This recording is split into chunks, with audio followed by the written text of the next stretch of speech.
Hello, my name is McKenna Miles. I'm currently a physiology lab instructor at UVU, and this is my culminating assignment for the Online Teaching Academy.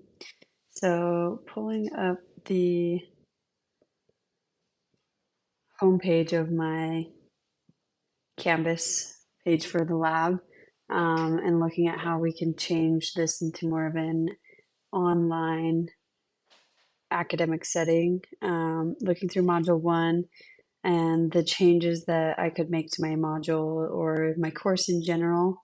The first thing I think I would do is under the assignment, or sorry, not attendance, under the assignment page, I don't currently have them published. And that's another thing that I would do is to hide or unhide uh, sections that we do or do not use throughout the semester.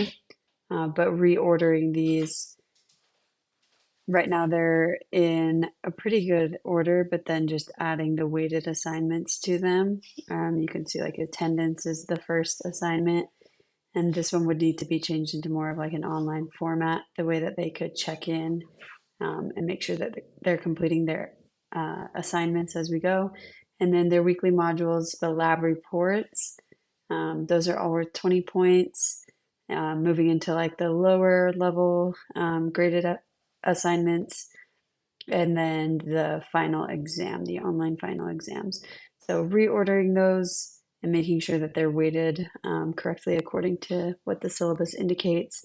Adding new discussions, if you can see throughout here, each module, if we go to as an individual module, the majority of the discussions currently take place in class. So the only discussion that I have made on each module is the question and answer that students can take advantage of if they are completing their lab report and they have a commonly occurring question.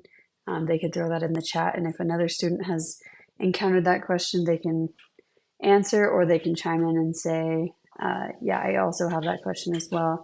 And then I can keep a close eye on their discussion, and they're not graded, but I think that I would add more discussions in an online format so that it could be more collaborative throughout the semester, throughout each module, so that people can upload and should and have graded modules where they can upload research articles that they find on the topics that we're using. So those three things are reordering their assignments, adding new discussions, graded discussions specifically, and hiding unused tools and making sure that this section over here is more user friendly and in a better order of what they would use.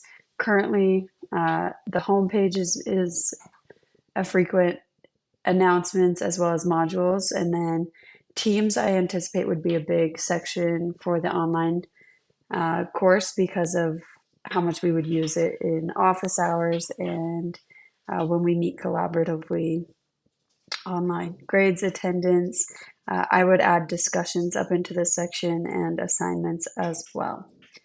Moving on to Module 2, some ways that we could include additional resources. The biggest thing that I thought of was using videos that embed quizzes within the course could be really useful.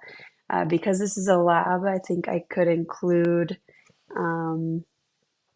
videos of lab procedures, which I do have already within the course, but these were just introductory videos before we actually did them inside the lab.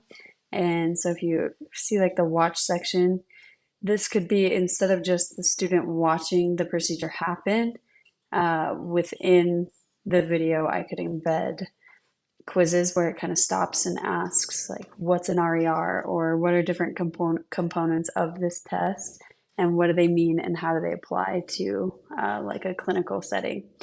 There's other videos that include like graphing tutorials and stuff like that, which I think would be great to leave. But within the actual laboratory videos, I think embedding quizzes could be a great way to further their learning in this online course. I talked about discussions previously, but creating discussions for each module to discuss data collection findings. Since they wouldn't be physically collecting their own data like we do currently in the in-person, I would be providing previously collected data metrics, and I think discussion posts for the students about why we saw what results we saw outside of just their lab reports. And then they would need to like respond to other people's discussion posts to either further corroborate what somebody has hypothesized or maybe refute it, or by using other research uh, papers and studies. Moving on to module 3, uh, discussing social presence. I think going back to the home page, I think there's a pretty good outline here. It's got like a picture that is interactive, and then the course is laid out in a really easy to navigate way. Looking at the instructor page though, I think that this could be revamped a little bit, especially because I won't be introducing myself in person, including a picture and maybe an introductory video where I'm showing my face and describing the syllabus, describing the class, things like that, as well as videos for announcements rather than just a written announcement, which is what I typically do, where I send a quick reminder and then in class I'm able to like expound on that announcement. But for an online section, I think making sure that the announcements include videos will really revamp the social presence that I have on the Canvas page. Office hours, like I mentioned before, through the Microsoft Teams, we could do certain times, and that would be laid out in the syllabus, where we can jump on a Microsoft Teams chat and screencast and share to be able to make it more interactive in that way. And having students include videos through their lab reports. So something that I really would like to implement in a course like this, where it is very hands-on, during something like a VO2 Max, they can replicate it without all of the equipment so that they just understand the feeling of what these physiological changes feel like, rather than just looking at data points and watching videos of other people. So they could include short videos of them performing those like Wingate, VO2 Max, certain tests that can be done outside of the lab. Moving on to module 4, looking at learning objective. If I click on one of these lab reports and then show kind of what I'm looking for with the rubric, each of these lab reports I would say are formative assessments that just kind of test how well the student is able to interpret results and apply it to concepts that we learned in class. So there's a bunch of questions like discussion questions, and then interpreting their graphs that they make based off of the data that we collect. And obviously they would be given data, and then they can compare it against normative data as well. With all of these, I always include a lab report rubric, and they can kind of see where they would lose points. A big thing that I like to push in this class is making charts that would be research paper worthy. So including chart titles, axis titles, and axis units that are brief but also very descriptive and that look very professional. So this is a little bit upper level of a class, and they're getting closer to graduate school where this would be more of a focus.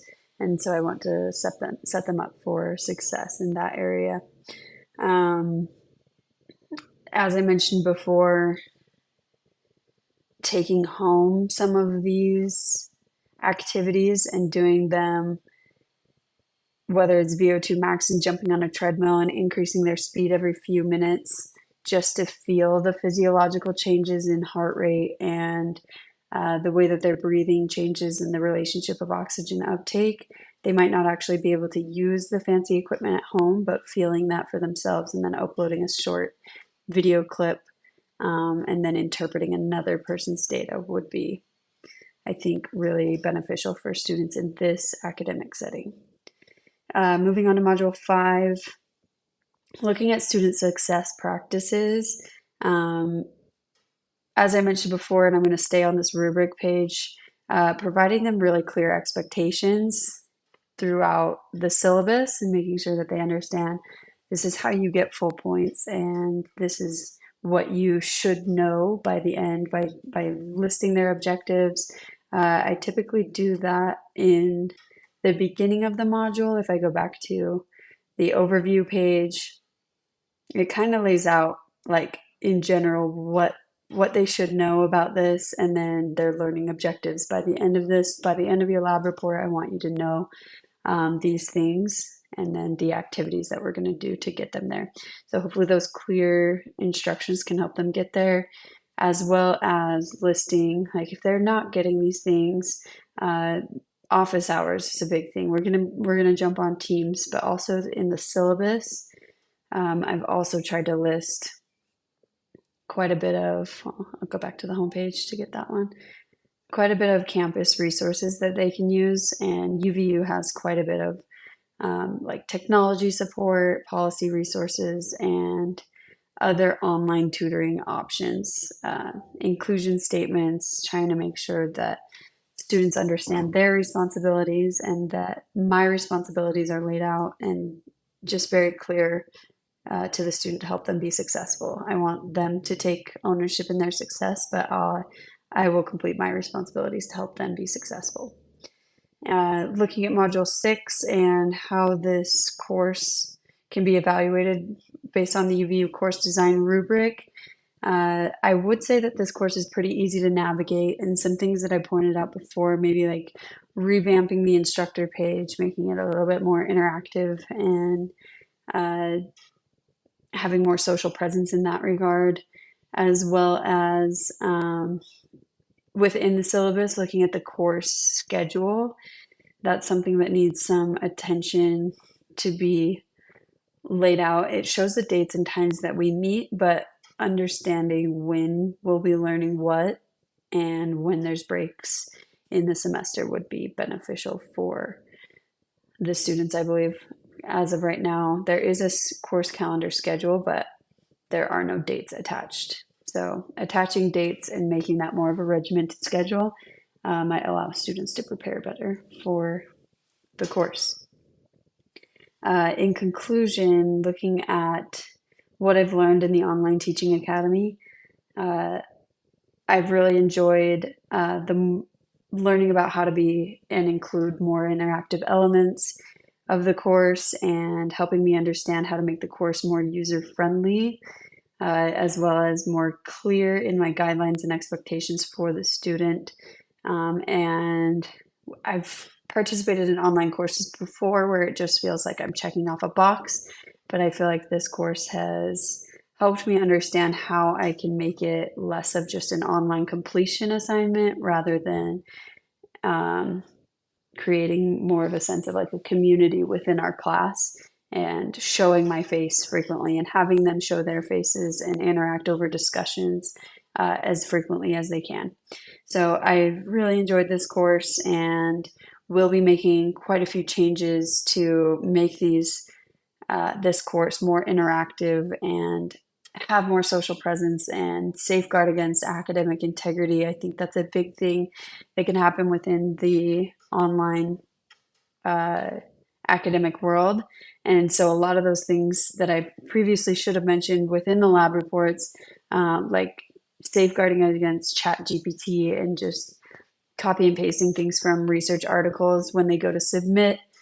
I think making sure that when I allow them to submit, I make sure to mark the plagiarism review instead of none. So making sure that they cite their sources, making sure that ChatGPT or AI things are not involved in the online process and that they're actually learning and completing their assignments on their own. So yeah, that's my physiology exercise lab transitioning